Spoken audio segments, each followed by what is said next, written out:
Whether it's the morning, afternoon, or the evening, whenever or wherever you're watching this, I just want to say thank you so much for tuning in. Without any further delay, today, I want to talk about projection and potential. When we project an athlete to have promise or no potential at all, it is an estimate based on future situations and trends that we've observed past and present. For example, it can extend bang on you, but also, you ready? Can shoot the ball like Jabari Parker. So there's a moves Giannis-like, but with the Jabari Parker skill set. Doesn't know what his ceiling is yet, but his ceiling is off the charts. He has that type of potential. You just gave me a wide range, though. You go from Giannis to Jabari Parker? Like no, I'm combining the two.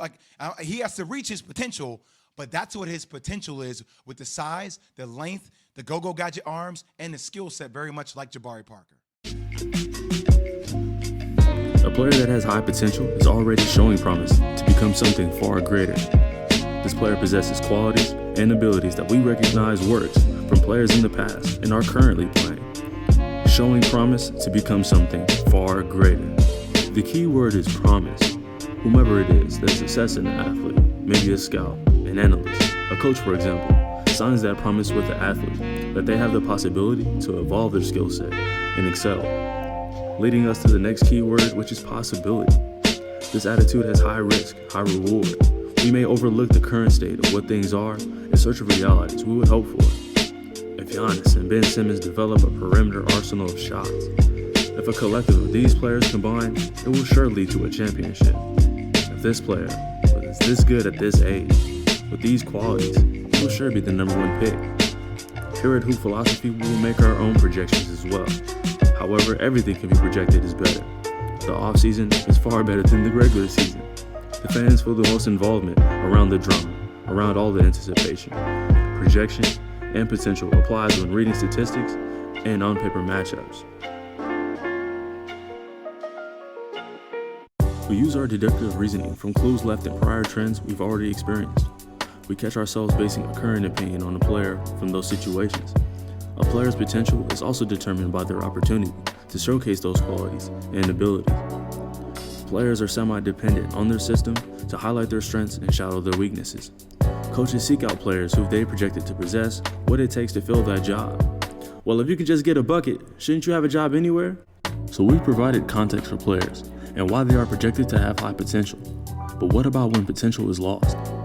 A decline in potential is determined on a collective of many different causes and circumstances. Carmelo Anthony is an example of a player who has reached their peak in performance, and his decline in projected potential continues to lower due to age and the game evolving away from an era he thrived in. What about athletes like Kid Gilchrist, who was projected very high yet underperformed? This led to a complete evaporation of projected potential, and he garnered the label bust. What about players who did not live up to their high projections, but maintained a steady fit? This is a plateau in potential that never grows past this point. A possible specialist, like a shooter. There are players who exceed their projected potential without possessing elite skill sets, an example of a glue guy, like Draymond Green. This is how roles are determined. Basketball is one big puzzle. The puzzle isn't complete unless every piece is in its proper place.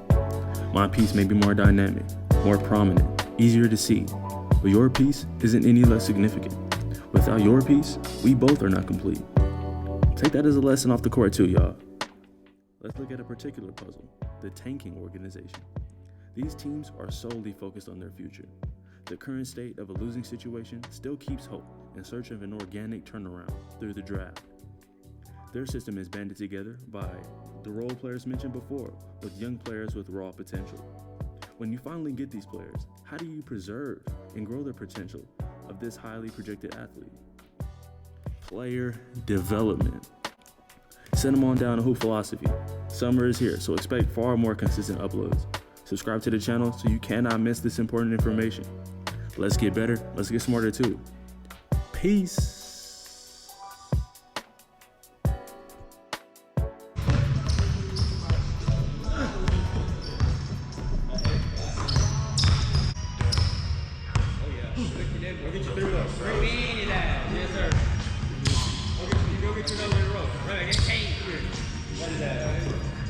Wow.